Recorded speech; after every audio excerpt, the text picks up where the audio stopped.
The ocean's depths hold mysteries and dangers that few dare to explore. But for some, the call of the abyss is irresistible.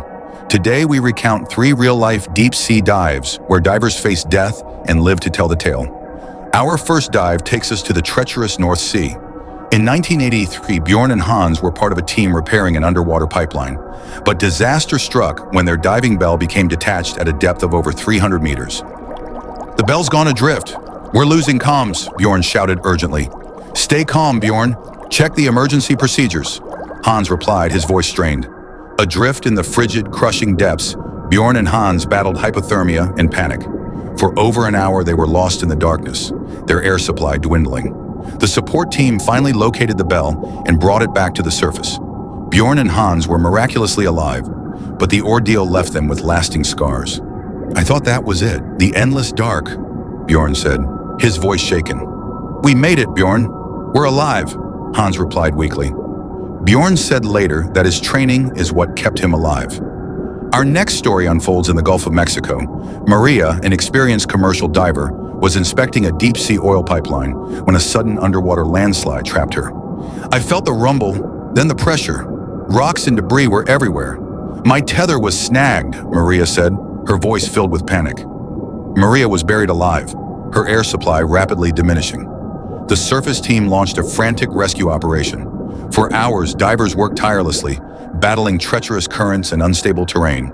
Finally, they reached Maria, cutting her free just as her air ran out. "Thank you. You saved my life," Maria said with gratitude. Maria was lucky to escape with her life. The incident highlighted the extreme risks faced by deep-sea divers. Our final story takes us to the Mediterranean, where Dr. Aria, a pioneering marine biologist, was exploring a hydrothermal vent at an unprecedented depth. She dove alone inside a submersible. The vents were like nothing I'd ever seen, alien landscapes teeming with life, Dr. Aria said, awed. Then, the submersible began to lose power. Aria found herself stranded in the abyss, hundreds of meters below the surface, with failing life support.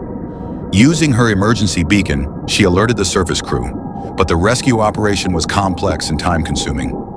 Aria rationed her oxygen, fighting to stay conscious. "Must stay awake," Dr. Aria gasped weakly. After what seemed like an eternity, the rescue submersible arrived. Aria was brought back to the surface, suffering from severe hypothermia and oxygen deprivation, but alive. "I saw things down there. Miracles of life. It was worth the risk," Dr. Aria said, determined.